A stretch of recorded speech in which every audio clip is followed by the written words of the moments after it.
a todas, a todos una vez más. Voy a ser muy breve porque creo que lo interesante aquí es nuestro debate colectivo. Me voy a sumar a las preocupaciones planteadas recientemente por mis compañeros panelistas. Y tal vez solamente voy a hacer una enumeración de las preocupaciones que desde mi posición en la academia y comprometida políticamente tengo. Bueno, sin lugar a dudas, la preocupación fundamental que creo que tenemos en salud tiene que ver con esta disputa entre lo público y lo privado.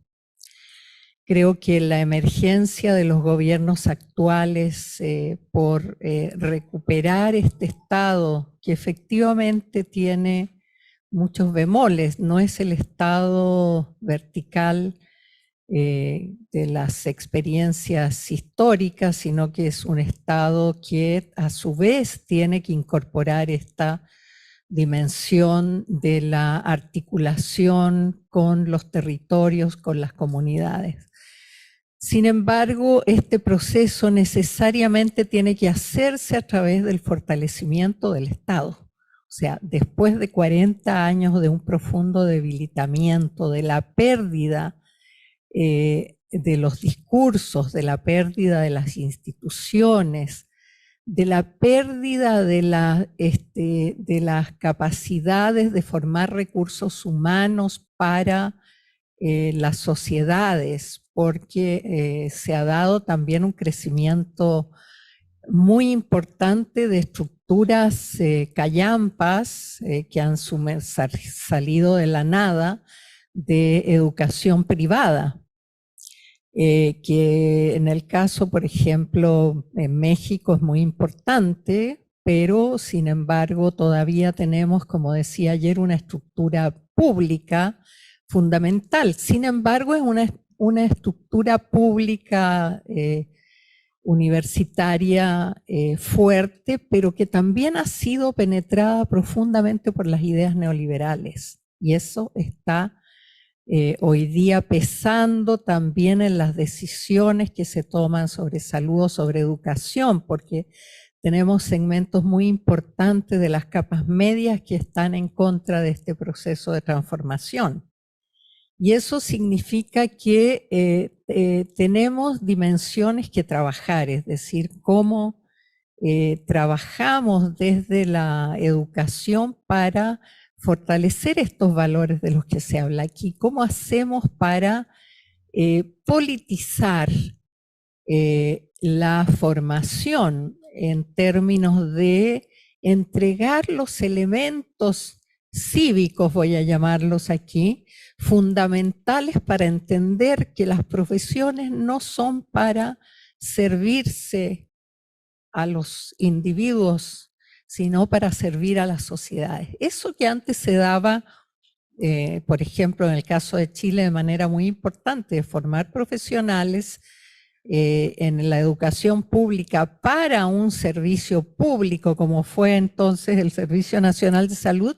en ese caso está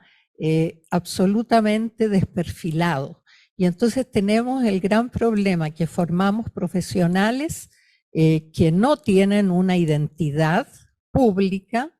y que no entienden la problemática social, que además cuando llegan a la educación superior, el estado en que llegan, por lo menos en el caso de México y en nuestra universidad, es de los jóvenes, los jovencitos que ingresan 17 años, no entienden que están en el país en que están, no lo comprenden porque son sujetos de las redes sociales y del mundo que tiene una artificialidad conducida por el mercado para cumplir intereses de mercado. Entonces, tenemos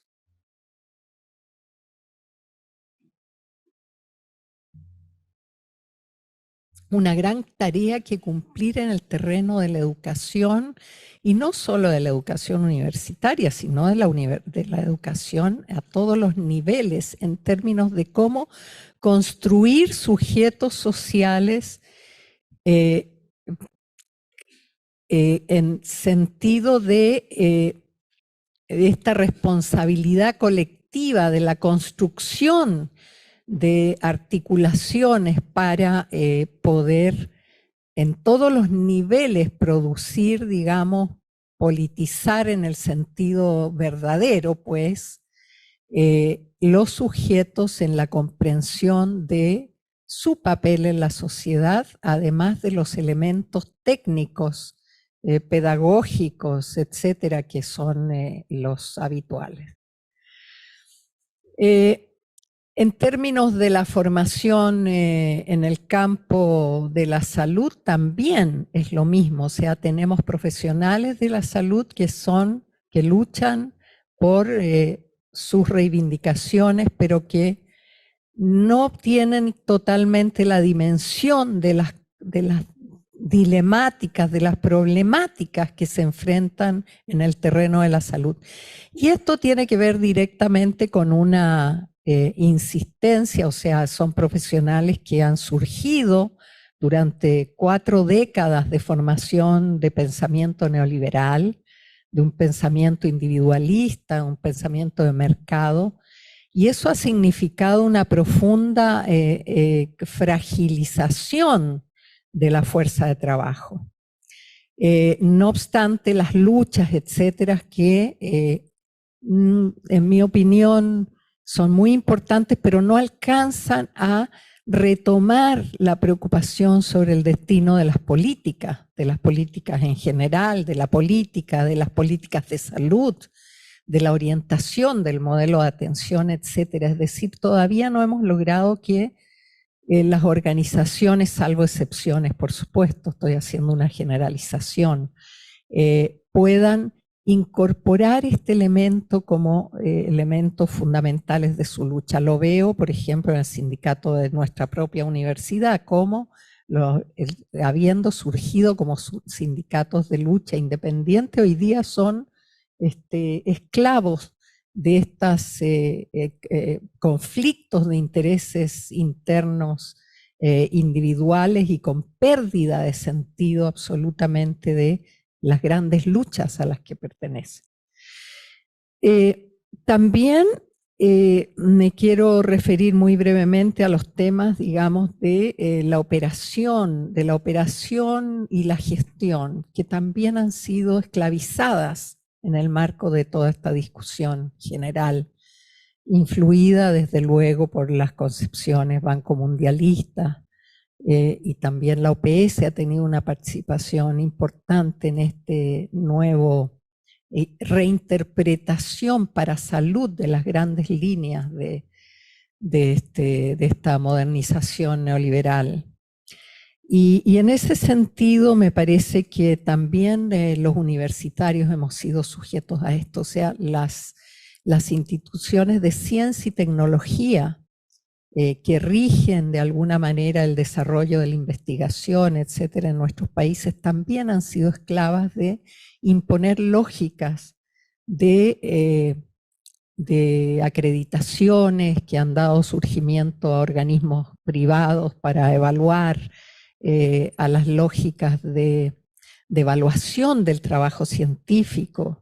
que ha perdido su capacidad de creación y de compromiso, porque se exige tener muchos papers, además en revistas indexadas, que no las leen las comunidades y los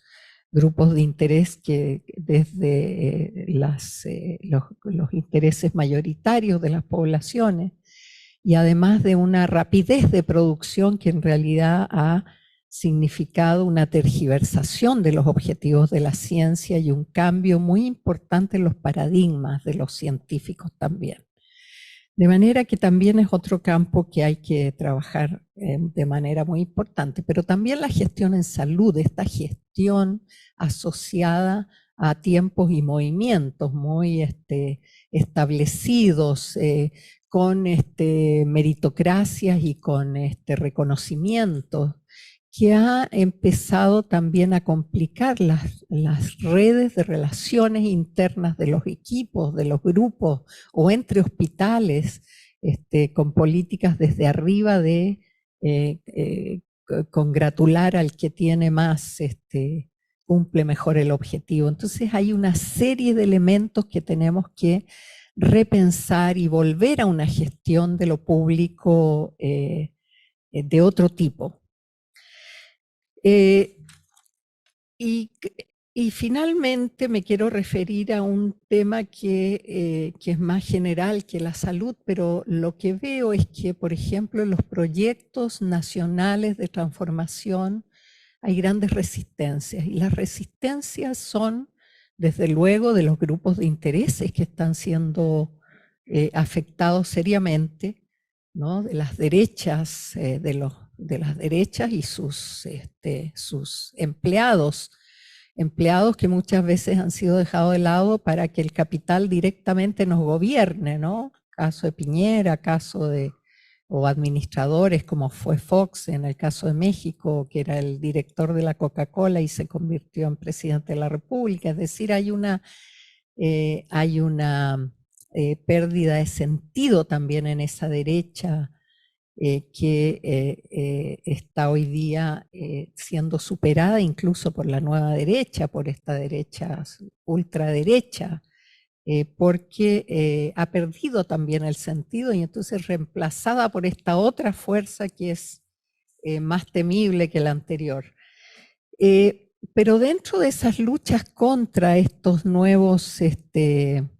estos nuevos gobiernos por lograr sobre una base de participación generalizada las transformaciones, también me parece que tenemos dilemas y que se ve en salud claramente entre temas que son muy espinosos para la comunidad transformadora, que tienen que ver con la cuestión del extractivismo, por ejemplo. ¿Cómo concebir el tema del extractivismo de manera o radical o a través de gobiernos que están haciendo suyo los bienes, los grandes bienes nacionales, recuperándolos para sobre esa base poder hacer la redistribución? Un tema que para ciertos sectores es inaceptable o que tiene muchos bemoles. Y ese es un tema que yo creo que vamos a tener que discutir ampliamente en la próxima discusión de Alames en Buenos Aires, porque hay que articular, y yo me pliego a esa idea de que hay que establecer redes de comunicación para fortalecer estos lazos todavía profundamente que no permiten, por ejemplo, tener parlamentos que apoyen las transformaciones, sino al revés, ganamos el gobierno, pero tenemos parlamentos en contra, que no logramos pasar los proyectos, etc. ¿Por qué? Porque hay una comunidad social que todavía se resiste, digamos, a entender que las transformaciones no se refieren inmediatamente a los problemas que le tocan directamente, sino que comprometen proyectos más amplios. Y eso no está, no lo hemos trabajado y no logramos articular relaciones políticas dentro de grupos mucho más amplios que han sido afectados por los intereses del capital y que todavía no se expresan en estas alianzas. Incluso entre los movimientos sociales más progresistas tenemos dificultades de articulación en un proyecto común, es decir, todavía estamos en la necesidad de construir el propio proyecto particular y no verlo dentro de esta trama de relaciones más globales que permiten acceder a, de abajo hacia arriba, también a gobiernos progresistas que puedan, por lo tanto, incorporar esos intereses. Y mientras eso no ocurra, la transformación se dilata. Es decir, es muy importante, en mi opinión, entender que las transformaciones pasan más rápidamente que de abajo hacia arriba en absoluto, que son fundamentales, pasan más rápidamente con la incorporación de esos intereses, digamos, a un proyecto nacional. Bueno, muchas gracias.